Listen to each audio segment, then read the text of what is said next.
মিশরের মার্কিন জাহাজে ইরানের ড্রোন হামলা কি করবেন ট্রাম্প? পাকিস্তানের হাতের বাইরে চলে যাচ্ছে আজাদ কাশ্মীর। যে নেশায় অধিকৃত পশ্চিম তীরে বাড়ছে ইসরায়েলিদের হামলা। ইরানের হামলায় ক্ষুব্ধ ট্রাম্প, বলেন কঠিন মূল্য দিতে হবে তেহরানকে। ইরানের ভয় এবার মার্কিন সেনাদের মোবাইলেও কড়াকড়ি। দর্শক শুনছিলেন শিরোনাম, এবার বিস্তারিত। মধ্যপ্রাচ্যের সংঘাত এবার আছড়ে পড়ল ভূমধ্য সাগরের তীরে। মিশরের বন্দরে একটি মার্কিন গ্যাস সংরক্ষণকারী জাহাজে নজিরবিহীন ড্রোন হামলার ঘটনা ঘটেছে। ইয়েমেনের হুমকির মাঝেই এই আকস্মিক হামলায় ক্ষোভে ফেটে পড়েছেন মার্কিন প্রেসিডেন্ট ডোনাল্ড ট্রাম্প। সরাসরি হুঁশিয়ারি দিয়ে তিনি বলেছেন, এবার জবাব দেওয়ার পালা যুক্তরাষ্ট্রের। এর পাশাপাশি চীন থেকে ইরানের অত্যাধুনিক ক্ষেপণাস্ত্র প্রযুক্তির পাওয়ার গুঞ্জন পরিস্থিতিকে আরো ঘোলাটে করে তুলেছে।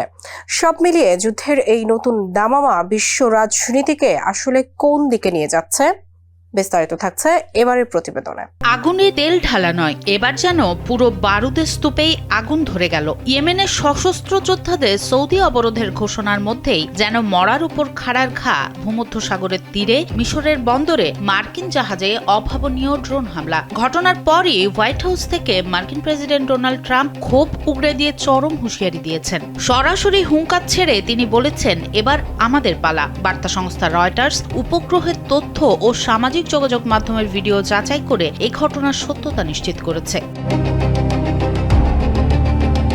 যে ভূমধ্য সাগরকে এতদিন যুদ্ধের সরাসরি আঁচ থেকে নিরাপদ দুর্গ মনে করা হচ্ছিল, সেখানেই এবার বেজে উঠল বিপদের সাইরেন। মিশরের দামিয়েত্তা বন্দরে এবার ড্রোনের নিশানা হলো যুক্তরাষ্ট্রের এনার্গোস ইনফ্রাস্ট্রাকচার এর গ্যাস সংরক্ষণকারী জাহাজ।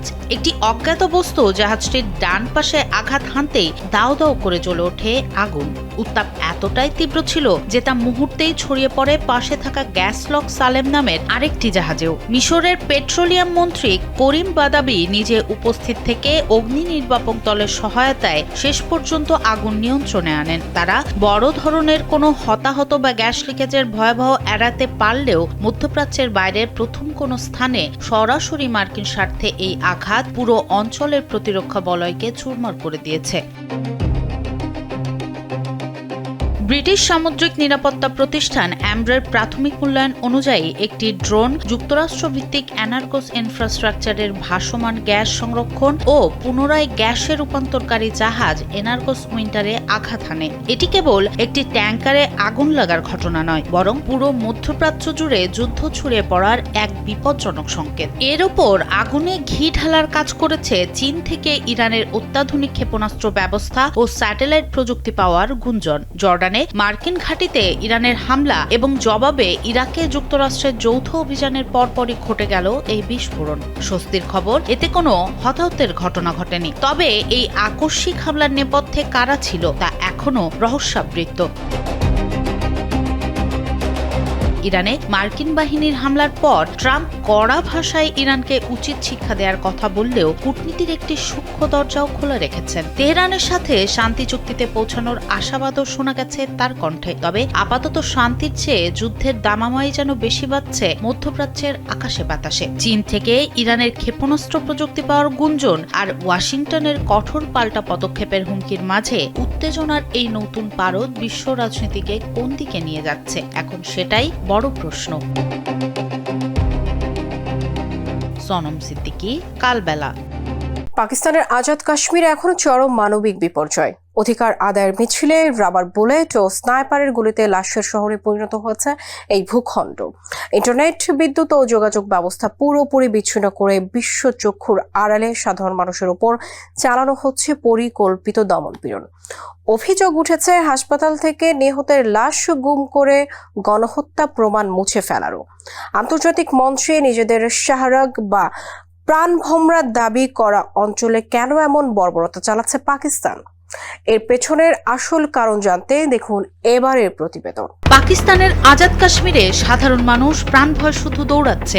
ইন্টারনেট, বিদ্যুৎ ও যোগাযোগ ব্যবস্থা বিচ্ছিন্ন করে বিশ্বচক্ষুর আড়ালে নিরীহ মানুষের উপর চালানো হচ্ছে পরিকল্পিত দমনপীড়ন। অধিকার আদায়ের মিছিলে রাবার বুলেট ও স্নাইপারের গুলিতে লাশের শহরে পরিণত হওয়া এই ভূখণ্ডে সৃষ্টি হয়েছে এক মানবিক বিপর্যয়। খোদার ওয়াস্তে আমাদের পাশে দাঁড়ান, পুরো শহর এখন লাশের শহর। সামাজিক যোগাযোগ মাধ্যমে কোনো ক্রমে ভেসে আসা এমনই এক আকুতিতে কেঁপে উঠছে বিশ্ব। বার্তা সংস্থা রয়টার্স সহ বিভিন্ন সূত্রে উঠে এসেছে আজাদ কাশ্মীরের এই থমথমে ও রোমহর্ষক পরিস্থিতি। চলতি আঞ্চলিক নির্বাচনকে কেন্দ্র করেই এই নরককুণ্ডের সূচনা। ভোটের তারিখ পিছিয়ে 3 ধাপে নেওয়ার চক্রান্ত এবং বিরোধী দল পিটিআই এর বর্জনের মুখে আজাদ কাশ্মীরের রাজপথে নেমে আসে হাজার হাজার মানুষ। অথচ আন্তর্জাতিক মঞ্চে এই ভূখণ্ডকে পাকিস্তান নিজেদের শাহরগ বলে দাবি করে। আজ সেখানেই নামানো হয়েছে 14,000 অতিরিক্ত সেনা, স্পেশাল ফোর্স ও রেঞ্জার্স। প্রহসনের ভোট বয়কট করায় ক্ষুব্ধ জনতার উপর তীব্র শক্তিতে ঝাঁপিয়ে পড়েছে সশস্ত্র বাহিনী, যার ফলে স্বাধিকারের আন্দোলন এক রক্তক্ষয়ী নরককুণ্ডে রূপ নিয়েছে। রাজপথে শান্তিপূর্ণ মিছিলে চালানো হচ্ছে সরাসরি গুলি ও টিয়ারসেল। শান্তিপূর্ণ এসব মিছিলে সরাসরি গুলি ও টিয়ারসেল ছুড়ে 2 দিনেই কেড়ে নেওয়া হয়েছে 30 জনেরও বেশি প্রাণ, যার মধ্যে রাওয়ালকোটের একটি এলাকাতেই প্রাণ গেছে অন্তত 20 জনের। মানবাধিকার সংস্থাগুলোর মতে জুন থেকে শুরু হওয়া এই দমনপীড়নে নিহতের সংখ্যা 80 ছাড়িয়েছে। আন্দোলনকে পঙ্গু করতে জেএএসির শীর্ষ মুখপাত্রের ভাইকে প্রকাশ্যে হত্যা করার মতো পরিকল্পিত টার্গেট কিলিং চালাচ্ছে সশস্ত্র বাহিনী। বিশ্বচক্ষুর আড়ালে এই গণহত্যা ও প্রমাণ আড়াল করতে বিদ্যুৎ, পানি, ইন্টারনেট এবং মোবাইল সেবা পুরোপুরি বন্ধ করে দিয়েছে পাক রাষ্ট্রযন্ত্র। চরম যোগাযোগ বিচ্ছিন্নতার সুযোগ নিয়ে হাসপাতাল থেকে নিহতের লাশ গায়েব করে গণহত্যার সমস্ত প্রমাণ মুছে ফেলার ভয়ঙ্কর চক্রান্তের চাঞ্চল্যকর অভিযোগ উঠেছে তাদের বিরুদ্ধে। তবে এই ক্ষোভের শেকড় অনেক গভীরে। সস্তায় জলবিদ্যুৎ তৈরি করে পুরো পাকিস্তানে পাঠালেও তাদের উপরই চাপানো হয় চড়া বিদ্যুৎ বিল। তার উপর আইনসভার 45টি আসনের মধ্যে ভারত শাসিত কাশ্মীর থেকে আসা শরণার্থীদের জন্য সংরক্ষিত 12টি আসনে বাইরের মানুষদের বসিয়ে স্থানীয় রাজনীতি নিয়ন্ত্রণের অভিযোগ ইসলামাবাদের বিরুদ্ধে। রাজপথে এই রক্তগঙ্গা দেখে অ্যামনেস্টি ইন্টারন্যাশনাল অবিলম্বে ব্ল্যাকআউট তুলে নেয়ার জোর দাবি জানিয়েছে। পাকিস্তান সরকার যথারীতি একে ভারতের অর্থায়ন ও চক্রান্ত বলে দায় এড়াতে চাইছে। তবে রাজনৈতিক বিশ্লেষকরা মনে করছেন, অর্থনৈতিক অবহেলা, রাজনীতিতে ইসলামাবাদের অযাচিত হস্তক্ষেপ এবং বিতর্কিত সংরক্ষিত আসনের মাধ্যমে স্থানীয় রাজনীতি নিয়ন্ত্রণের চেষ্টাই এই সংঘাতের মূল কারণ। বন্দুকের নলে নিজেদের অপরাধ আড়াল করার এই বর্বর খেলা চালিয়ে ইসলামাবাদ আসলে নিজেদের কফিনে শেষ পেরেকটি পুঁতে দিয়েছে বলে দাবি বিশ্লেষকদের। সনম সিদ্দিকী, কালবেলা। অধিকৃত পশ্চিম তীরে থামছে না ইসরায়েলি বসতি স্থাপনকারীদের তাণ্ডব। একের পর এক হামলা, জোরপূর্বক উচ্ছেদ আর মসজিদে অগ্নিসংযোগের ঘটনা চরম অস্থিতিশীল হয়ে উঠেছে গোটা এলাকা। রোববারও নাবলুস ও তুল কারেমের 2টি মসজিদে আগুন ধরিয়ে দেয় উগ্রপন্থীরা।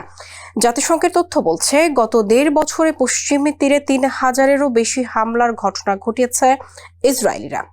আন্তর্জাতিক আইনকে তোয়াক্কা না করে জমি দখলের এই ধারাবাহিক আগ্রাসন স্বাধীন ফিলিস্তিনি রাষ্ট্রের সম্ভাবনাকে কতটা হুমকির মুখে ফেলছে, বিস্তারিত থাকছে এবারের প্রতিবেদনে। পশ্চিম তীরে আবারও জ্বলছে মসজিদ, আবারও হামলার শিকার ফিলিস্তিনিরা। তবে এটি বিচ্ছিন্ন কোনো ঘটনা নয়।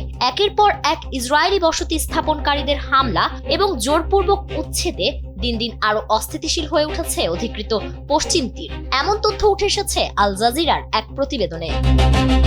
রোববার ভোরে নাবলুসের দক্ষিণে কুসরা গ্রামের আল রাহমা মসজিদ এবং তুল কারেমের দক্ষিণে কোর গ্রামের একটি মসজিদে আগুন ধরিয়ে দেয় ইসরায়েলি বসতি স্থাপনকারীরা। হামলার পর তারা মসজিদের দেয়ালে হিব্রু ভাষায় প্রতিশোধমূলক স্লোগানও লিখে রেখে যায়। ফিলিস্তিনি কর্মকর্তাদের তথ্য অনুযায়ী শুধু 2025 সালে পশ্চিম তীরে অন্তত 45টি মসজিদে অগ্নিসংযোগের ঘটনা ঘটেছে। জাতিসংঘের মানবিক সহায়তা সমন্বয় সংস্থার তথ্য বলছে, 2025 সালের জানুয়ারি থেকে 2026 সালের জুন পর্যন্ত পশ্চিম তীরে ইসরায়েলি বসতি স্থাপনকারীদের 3033টি হামলার ঘটনা নথিভুক্ত হয়েছে। সবচেয়ে বেশি হামলা হয়েছে রামাল্লাহ, নাবলুস ও হেব্রন এলাকায়। বর্তমানে পশ্চিম তীর ও পূর্ব জেরুজালেমে প্রায় 6 লাখ থেকে 7.5 লাখ ইসরায়েলি বসতি স্থাপনকারী বসবাস করছেন। আন্তর্জাতিক আইন এসব বসতিকে অবৈধ বললেও ইসরায়েল তা মানে না। ফিলিস্তিনিদের অভিযোগ, নতুন নতুন বসতি গড়ে তুলে ধীরে ধীরে তাদের জমি দখল করা হচ্ছে। এরই প্রভাব পড়ছে সাধারণ মানুষের জীবনে। জাতিসংঘের হিসাবে শুধু 2026 সালের প্রথম 4 মাসেই প্রায় 2000 ফিলিস্তিনি বাস্তুচ্যুত হয়েছেন।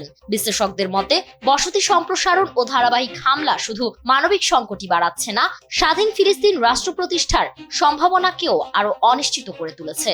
হোয়াইট হাউসে ইসরায়েলের প্রধানমন্ত্রী বেনিয়ামিন নেতানিয়াহুর সঙ্গে মার্কিন প্রেসিডেন্ট ডোনাল্ড ট্রাম্পের বৈঠক চলাকালে মধ্যপ্রাচ্যে মার্কিন ঘাঁটিতে ধেয়ে আসে ইরানের ব্যালিস্টিক ক্ষেপণাস্ত্র। এই আকস্মিক হামলায় চরম ক্ষুব্ধ ট্রাম্প। কড়া হুঁশিয়ারি দিয়ে তিনি বলেছেন, এর জন্য তেহরানকে চরম মূল্য দিতে হবে। মার্কিন সেনারা সফলভাবে এসব ক্ষেপণাস্ত্র প্রতিহত করলেও এই ঘটনা মধ্যপ্রাচ্যকে নতুন করে বড় যুদ্ধের দ্বারপ্রান্তে দাঁড় করিয়েছে। ওয়াশিংটন ও তেহরান কি তবে সরাসরি মুখোমুখি সংঘাতের দিকেই এগোচ্ছে? বিস্তারিত থাকছে এবারের প্রতিবেদনে। হোয়াইট হাউসে তখন বৈঠকে মার্কিন প্রেসিডেন্ট ডোনাল্ড ট্রাম্প ও ইসরায়েলের প্রধানমন্ত্রী বেনিয়ামিন নেতানিয়াহু। ঠিক সেই সময়ে মধ্যপ্রাচ্যে অবস্থানরত মার্কিন বাহিনীকে লক্ষ্য করে একাধিক ব্যালিস্টিক ক্ষেপণাস্ত্র ছোড়ে ইরান। মুহূর্তেই বদলে যায় পুরো পরিস্থিতি। আবারও যুদ্ধের আশঙ্কায় কেঁপে ওঠে মধ্যপ্রাচ্য। তাহলে কি এবার সরাসরি মুখোমুখি সংঘর্ষের দিকেই এগুচ্ছে ওয়াশিংটন ও তেহরান? এমন তথ্য উঠে এসেছে এনডিটিভির এক প্রতিবেদনে। মঙ্গলবার রাতে মার্কিন সংবাদ মাধ্যম ফক্স নিউজকে দেওয়া এক সাক্ষাৎকারে ট্রাম্প বলেন, এই হামলা ছিল সম্পূর্ণ আকস্মিক। ক্ষেপণাস্ত্রগুলো মার্কিন ঘাঁটির দিকে ছুটে আসার পর সেনাদের হাতে প্রতিক্রিয়া জানানোর জন্য মাত্র কয়েক মিনিট সময় ছিল। তিনি হুঁশিয়ারি দিয়ে বলেন, এই হামলার জন্য ইরানকে কঠিন মূল্য দিতে হবে এবং প্রয়োজনে আরো শক্তিশালী জবাব দেওয়া হবে। ট্রাম্পের দাবি, তিনি সরাসরি সেই অভিযানের ভিডিও দেখেছেন। সেখানে মার্কিন সেনারা রিয়েল টাইমে ক্ষেপণাস্ত্রগুলোর গতিপথ শনাক্ত করে একে একে সেগুলো ভূপাতিত করে। এতে একটি ক্ষেপণাস্ত্র লক্ষ্যবস্তুতে পৌঁছাতে পারেনি। এদিকে যুক্তরাষ্ট্রের সেন্ট্রাল কমান্ড সেন্টকম জানিয়েছে, ইরানের Islamic revolutionary guard corps IRGC ইরানের ভেতর থেকে মধ্যপ্রাচ্যে অবস্থানরত মার্কিন বাহিনীকে লক্ষ্য করে একাধিক ব্যালিস্টিক ক্ষেপণাস্ত্র নিক্ষেপ করে। যদিও হামলার স্থান আনুষ্ঠানিকভাবে জানানো হয়নি। মার্কিন কর্মকর্তাদের বরাতে এক্সিওস জানিয়েছে, লক্ষ্য ছিল জর্ডানে অবস্থিত একটি মার্কিন সামরিক ঘাঁটি।